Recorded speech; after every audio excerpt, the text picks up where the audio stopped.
നായകനായി എത്തിയ മിഥുൻ മാനുവൽ തോമസ് തിരക്കഥ എഴുതി വൈശാഖ് സംവിധാനം ചെയ്ത മമ്മൂക്കയുടെ ഏറ്റവും പുതിയ ചിത്രം ടർബോന്റെ വിശേഷങ്ങളായിട്ടാണ് ഇന്ന് വന്നിട്ടുള്ളത്. പല തരത്തിലുള്ള അഭിപ്രായം നിങ്ങൾ ഈ സിനിമയെ കുറിച്ച് കേട്ടിട്ടുണ്ടാവും. കുറെ പേർക്ക് ഇത് ഇഷ്ടപ്പെട്ടില്ല, നന്നായിട്ടില്ല, വിചാരിച്ച അത്ര വന്നിട്ടില്ല, നല്ല രീതിയിൽ അഭിപ്രായം പറയുന്നവരുണ്ട്.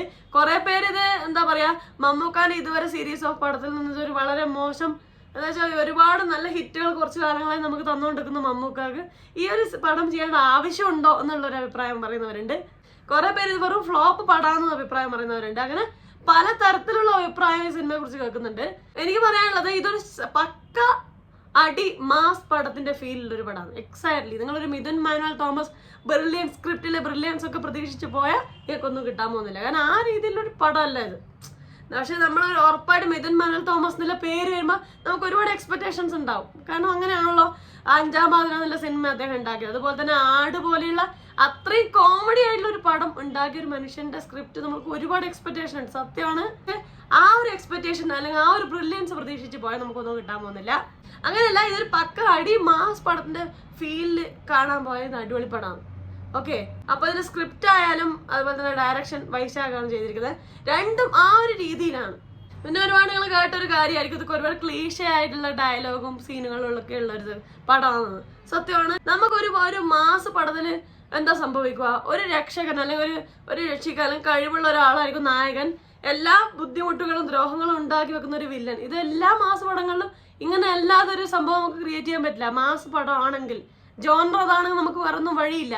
പക്ഷെ അതിൽ നിങ്ങൾ ട്വിസ്റ്റും കാര്യങ്ങളും കൊണ്ടുവരുക, അല്ലെങ്കിൽ അതിൽ ഈ വില്ലന്മാർ ഏറ്റുമുട്ടുന്ന രംഗങ്ങളും കാര്യങ്ങളും ത്രില്ലിംഗ് ആക്കാനുള്ള വേറെ വഴികൾ, അല്ല പുതുതായ വഴികൾ, അതൊക്കെ അന്വേഷിക്കാൻ നല്ലാതെ ഇതിന്റെയൊക്കെ ബേസിക്കായ രീതികൾ മാറില്ല. നമ്മളിപ്പോ തമിഴില് വിജയ് പടത്തിലും അജിത്ത് പടങ്ങൾ, മാസ് പടങ്ങളൊക്കെ കാണുന്ന അങ്ങനെയാ.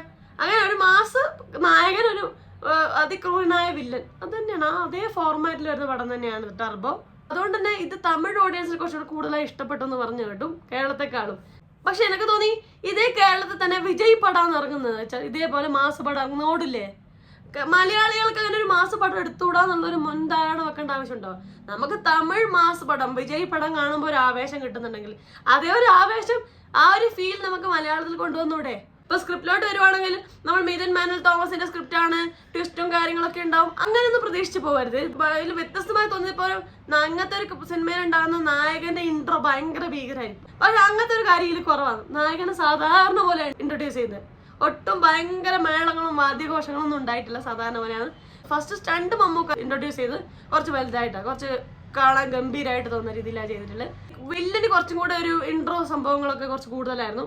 വില്ലന്റെ ക്യാരക്ടറും അതുപോലെ തന്നെ വില്ലനെ കാണിച്ചതും അതിന്റെ ഭീകരത സംഭവങ്ങളൊക്കെ കുറച്ച് അടിപൊളിയായിട്ടുണ്ട്.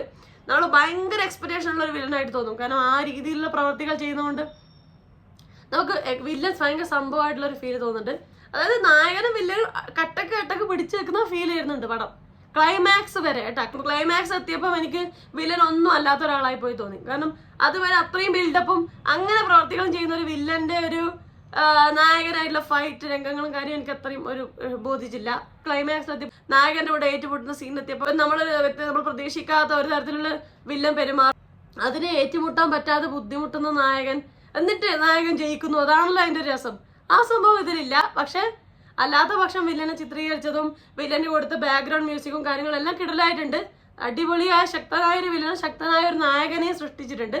അതിന്റെ ഉള്ളിലൂടെ പോകുന്ന ചെറിയൊരു കഥയുണ്ട്. ബാങ്ക് സ്കാം സംബന്ധിച്ച ഒരു കാര്യം അതിന്റെ സിനിമയുടെ ഇടയിലൂടെ പറഞ്ഞു പോയിട്ടുണ്ട്. നല്ലൊരു വിഷയമായിരുന്നു അത്. ഇപ്പൊ സ്ക്രിപ്റ്റിലോട്ട് വരുവാണെങ്കിൽ ഒരുപാട് ക്ലീഷയായ ഡയലോഗുകളും സീനുകളും എന്ന് വെച്ചാൽ നമുക്ക് എക്സ്പെക്ട് ചെയ്യാം. നമ്മളിപ്പോ ഒരു സീൻ കണ്ടു, അടുത്ത സീൻ എന്താണ് നമുക്ക് എക്സ്പെക്ട് ചെയ്യാം, ഇതൊക്കെ സംഭവിക്കുന്നുള്ളൂ. ആ സംഭവം സിനിമയിലുണ്ട്, സ്ക്രിപ്റ്റിൽ മൊത്തമുണ്ട്, പടത്തിൽ മൊത്തമുണ്ട്. പിന്നെ പറയുന്നത് വൈശാഖ് സംവിധായകന്റെ സംവിധാന രീതി. നിങ്ങൾ മല്ലു സിംഗ് കണ്ടില്ലേ, ആ ഒരു സെലിബ്രേഷൻ, അടി ഫൈറ്റ് സെലിബ്രേഷൻ, ആ ഒരു മോഡലുള്ള ഡയറക്ടറാണ് പുലിമുരുകൻ കാണുന്ന അതേ ഒരു ഫീലാണ് സിനിമ തരുന്നത്. എന്ന് വെച്ചാൽ അതേപോലെ അടിയുണ്ട്, എല്ലാം കൂടിക്കലർന്ന ഒരു മിക്സഡ് ആയ ഒരു ഫീലിംഗ് ഒക്കെ തരുന്ന ഒരു പടമാണ്. ഫൈറ്റ് സ്റ്റണ്ടും കാര്യങ്ങളൊക്കെ അടിപൊളിയാക്കി എടുക്കാനായിട്ട് വന്നിട്ടുണ്ട്. അതുപോലെ തന്നെ കാർ ചേസ് ഉണ്ട് സെക്കൻഡ് ഹാഫിൽ, അത് അടിപൊളിയായിട്ടുണ്ട്. വൈശാഖ് സംവിധാനം അടിപൊളിയായിട്ടുണ്ട് എന്നാണ് പറയാൻ. ആ ഒരു മാസ് അടി ഫീൽ നമുക്ക് കിട്ടിയിട്ടുണ്ട്.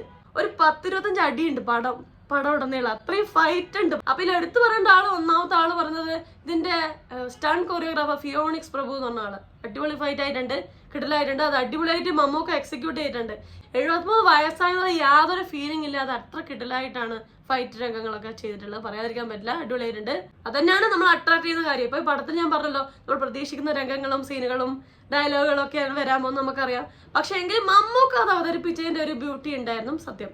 അതാണ് നമുക്ക് കാണാം, സ്ക്രീനിൽ കാണാനെല്ലാം കണ്ട് നമ്മൾ നിലനിർത്തി അവിടെ സീറ്റിൽ ഇരുത്തുന്ന കാര്യം മമ്മൂക്ക തന്നെയാണ്. പിന്നെ പറയേണ്ടത് ഇതിന്റെ മ്യൂസിക് ഡയറക്ടർ ക്രിസ്റ്റോ സേവ്യർ, നമ്മളെ ഭ്രമയുഗത്ത് ചെയ്ത ചങ്ങായി ഭ്രമയുഗത്തിൽ കിടുക്കനായി ചെയ്തിട്ടുണ്ട്. ഇതിലും കിടുക്കനാകെ മാക്സിമം നോക്കിയിട്ടുണ്ട്. ഇനീഷ്യലൊക്കെ അടിപൊളിയായിരുന്നു. നല്ല ബാക്ക്ഗ്രൗണ്ട് സ്കോറൊക്കെ നായകന് മമ്മൂക്കാക്കൊക്കെ കൊടുത്ത് ഫൈറ്റും സ്റ്റണ്ട് കാര്യങ്ങൾക്കൊക്കെ അടിപൊളിയായിട്ടുണ്ട്.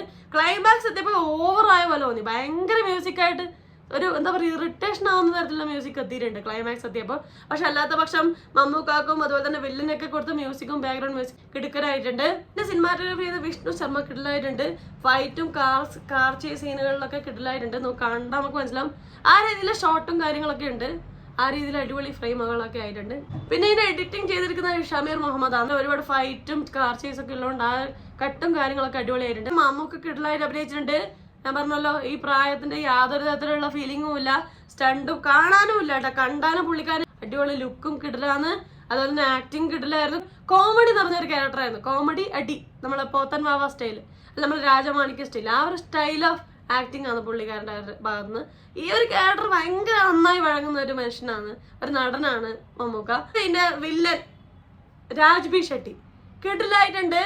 എനിക്ക് ഇതാ പറഞ്ഞില്ല, ക്ലൈമാക്സിന്റെ അടുത്തുള്ള സീനുകളിലാണ് എനിക്ക് പുള്ളിക്കാരൻ്റെ അഭിനയം അത്രയും, ചിലപ്പോൾ ആ സീനുകളിൽ അത്രയും ഒരു ടഫ് ഇല്ല. ഈ നായകനും വില്ലനും തമ്മിലുള്ള അടിയിൽ അത്രയും ടഫ് ഫീലിംഗ് ഇല്ലാത്തതുകൊണ്ട്, അത്രയും ബുദ്ധിമുട്ടില്ല, ജയിക്കുന്നുള്ളൊരു ഫീല് ഉള്ളതുകൊണ്ടാണോ അറിയില്ല.